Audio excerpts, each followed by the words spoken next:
My name's Rowan.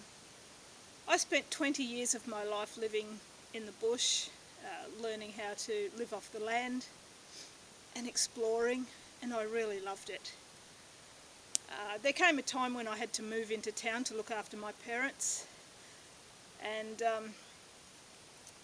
I've decided to do a series of videos for people because I'm getting fat and unfit, and I just need to get out in the bush again.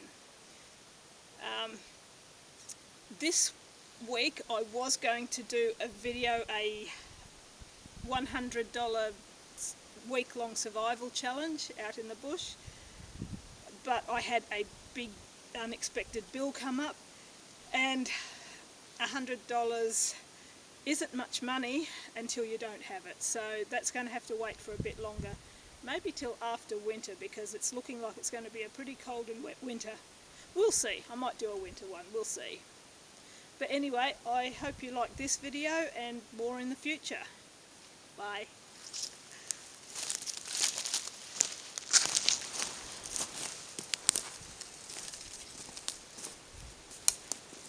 Pooping in the bush. It worries a lot of people, and it should. Not so much the worry part, but I don't know whether it's the exercise or just being out in the air, but sometimes when you're just walking around in the bush, it's time. Your body says, I really need to go. So what do you do if you don't have any toilet paper on you, you don't have any cloths, no tissues? What are you going to use to clean your butt? Well, I've got a few ideas for you, so let's have a look, shall we?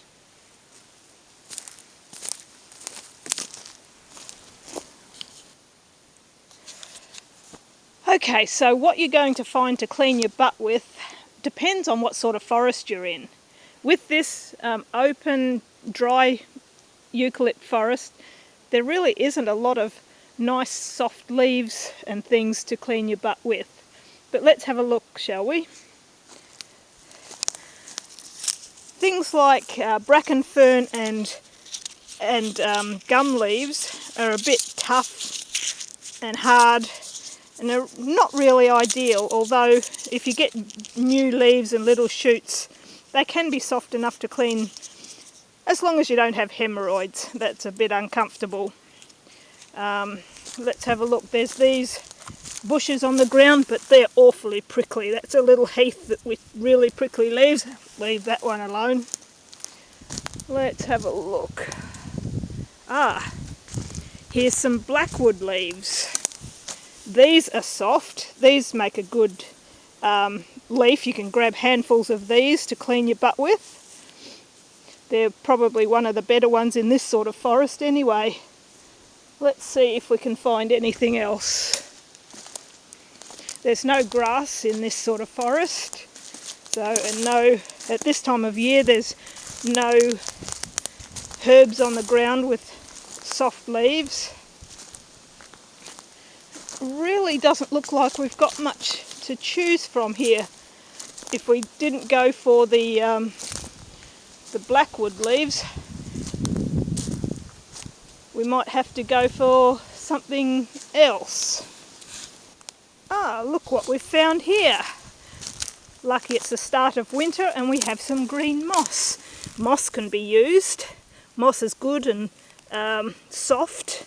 You have to be careful though, because often, not this moss, but often you'll find moss that has little sticks in it. You've got to pull those out before you use them on your butt. Been there, done that. But this is probably the best that you can find in the bush. Love soft moss.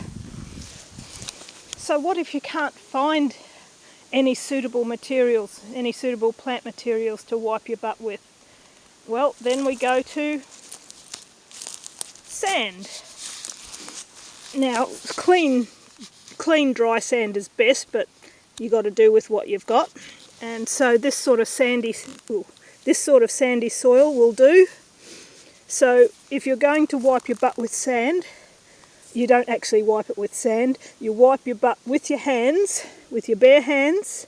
You wipe it as best you can, and then you rub everything off with dirt.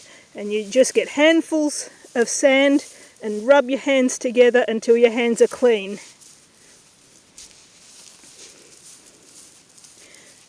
It's actually a good way of cleaning your hands, as long as you're not touching other people's food and stuff afterwards.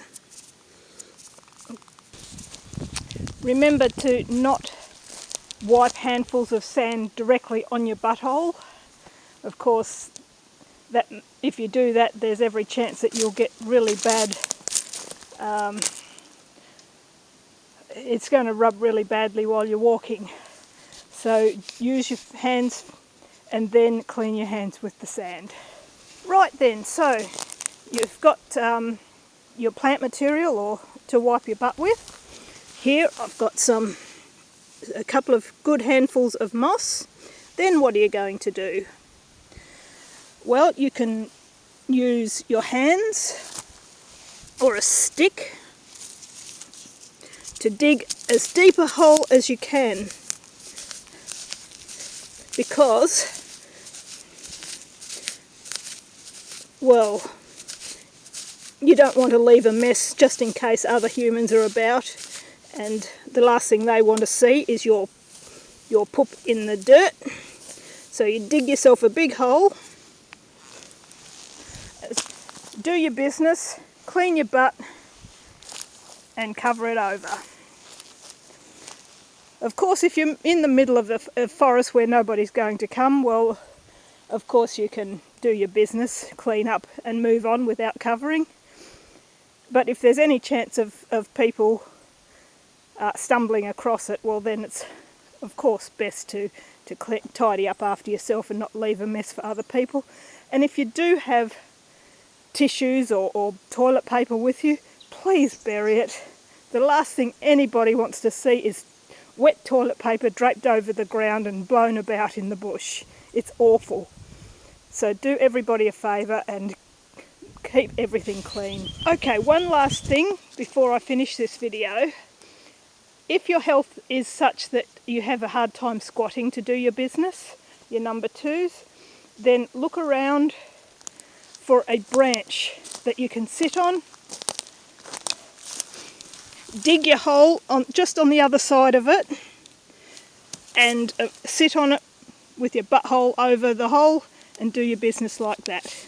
It's really pretty easy, because I know a lot of people suffer from arthritis or they're too heavy or other health problems where it makes it very difficult to squat. Okay, so that's all about doing your business in the bush. I hope it's been helpful for some people.